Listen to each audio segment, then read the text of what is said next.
Supreme court audio leaks commission के खिलाफ दरखास्तों की समाअत का इस वक्त जो सिलसिला है वो जारी है। आपको ये बताएं कि अटॉर्नी जनरल ने 5 रुकनी लार्जर बेंच पर एतराज उठा दिया है। हुकूमत कैसे सुप्रीम कोर्ट के जजेस को अपने मकासद के लिए मुंतखब कर सकती है, ऐसा कहना था चीफ जस्टिस का। चीफ जस्टिस ने मजीद कहा कि अटॉर्नी जनरल साहब, अदलिया की आज़ादी का मामला है, बहुत हो गया। अटॉर्नी जनरल साहब आप बैठ जाएं, ऐसा कहना था चीफ जस्टिस पाकिस्तान का। सुप्रीम कोर्ट में ऑडियो लीक्स कमीशन के खिलाफ दरखास्तों की समाअत का सिलसिले का आगाज हुआ, जिसके बाद ये रिमार्क्स आने का सिलसिला जारी है। अटॉर्नी जनरल ने 5 रुकनी लार्जर बेंच पर एतराज उठा दिया है, जिस पर चीफ जस्टिस ने के रिमार्क्स सामने आए। उन्होंने कहा कि हुकूमत कैसे सुप्रीम कोर्ट के जजेस को अपने मकासद के लिए मुंतखब कर सकती है। उन्होंने कहा कि अटॉर्नी जनरल साहब, अदलिया की आज़ादी का मामला है, बहुत हो गया। अटॉर्नी जनरल साहब आप बैठ जाएं।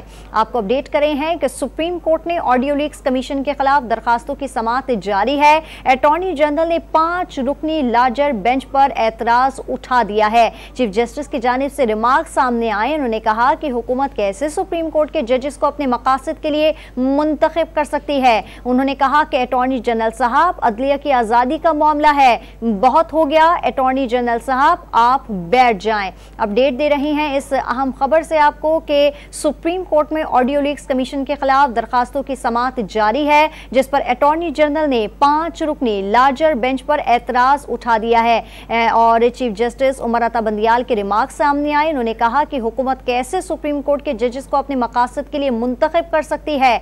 अटॉर्नी जनरल साहब, अदलिया की आज़ादी का मामला है, बहुत हो गया। अटॉर्नी जनरल साहब आप बैठ जाएं। ऐसे रिमार्क सामने आने का जो सिलसिला है वो जारी है। 5 रुकनी लार्जर बेंच इस केस की समाअत कर रहा है। आपको ये भी बताएं कि अटॉर्नी जनरल ने 5 रुकनी लार्जर बेंच पर एतराज भी उठा दिया है, जिस पर चीफ जस्टिस उमर अता बंदियाल के रिमार्क सामने आए। उन्होंने कहा कि हुकूमत कैसे सुप्रीम कोर्ट के जजेस को अपने मकासद के लिए मुंतखब कर सकती है। अटॉर्नी जनरल साहब, अदलिया की आज़ादी का मामला है, बहुत हो गया, आप बैठ जाएं।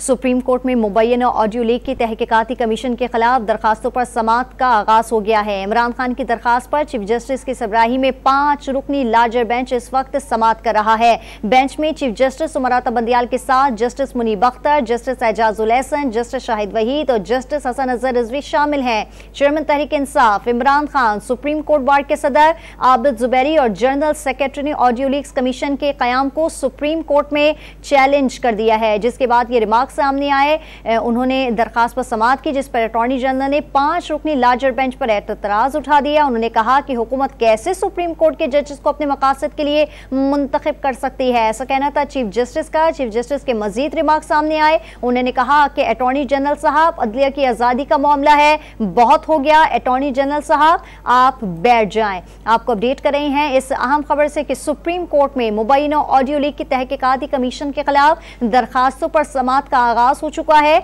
इमरान खान की दरखास्त पर चीफ जस्टिस की सरबराही में 5 रुकनी लार्जर बेंच इस वक्त केस की समाअत कर रहा है। बेंच में चीफ जस्टिस उमर अता बंदियाल के साथ justice Munib Akhtar, justice Ijazul Ahsan, justice Shahid Waheed और जस्टिस हसन अजहर रिजवी शामिल हैं। Chairman Tehreek Insaf Imran Khan, supreme court bar के सदर आबिद जुबैरी और जनरल सेक्रेटरी ने ऑडियो लीक्स कमीशन के कयाम को सुप्रीम कोर्ट में चैलेंज कर रखा है, जिसके बाद समाअत का आगाज हुआ और अटॉर्नी जनरल ने 5 रुकनी लार्जर बेंच पर एतराज उठा दिया है, जिसके बाद चीफ जस्टिस उमर अता बंदियाल की जानिब से ये रिमार्क सामने आए। इस पर मजीद भी तफसीलात जानते हैं इस्लामाबाद के ब्यूरो चीफ इफ्तिखार शिराजी साहब से। इफ्तिखार शिराजी साहब, मजीद क्या रिमार्क सामने आए आपसे जानना चाहेंगे, बताइएगा। जी बिल्कुल, जो ऑडियो लीक्स के मामले पे जो पिटिशन आई थी, 2 पिटिशन आई थी, एक सुप्रीम कोर्ट बार एसोसिएशन के सदर की जानिब से और एक इमरान खान साहब की जानिब से, उसको लेके अगरचे आज लार्जर बेंच बना था 5 रुकनी, लेकिन आज अटॉर्नी जनरल ने इस बेंच के ऊपर एक तरह से एतराज उठा दिया है और उनका ये ख्याल है कि वो बुनियादी तौर पे इस तरह की दरख्वास्त को नहीं सुन सकते।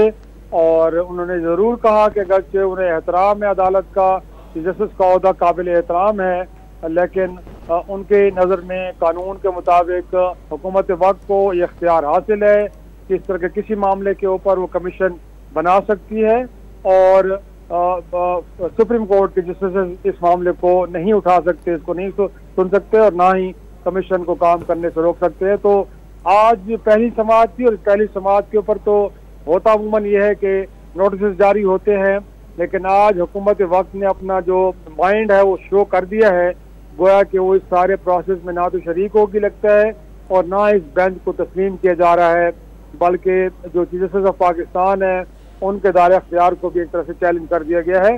तो देखें अब इस मामले पे जैसे कि रिमार्क्स हमारे सामने आए हैं चीफ जस्टिस ऑफ पाकिस्तान के, उनका भी ये फरमाना था कि उनको मालूम था कि आप इसको चैलेंज करेंगे। गोया कि अटॉर्नी जनरल से जो मुखातिब हुए हैं उन्होंने यही कहा है कि उन्हें ये मालूम था कि आप इस जो लार्जर बेंच है उसको चैलेंज करेंगे। तो हुकूमत के जो इस वक्त माइंड में चल रहा है, शायद चीफ जस्टिस ऑफ पाकिस्तान उससे भी थोड़े बहुत आगाह है। अब देखना यह है कि क्या हुकूमत वक्त अगर इस सारे प्रोसेस का हिस्सा नहीं बनती तो उसके बाद भी ये लार्जर बैंक अपनी जो प्रोसीडिंग को आगे बढ़ाएगा या फिर ये नहीं बढ़ पाएंगी। तो अब देखना यह है। जी।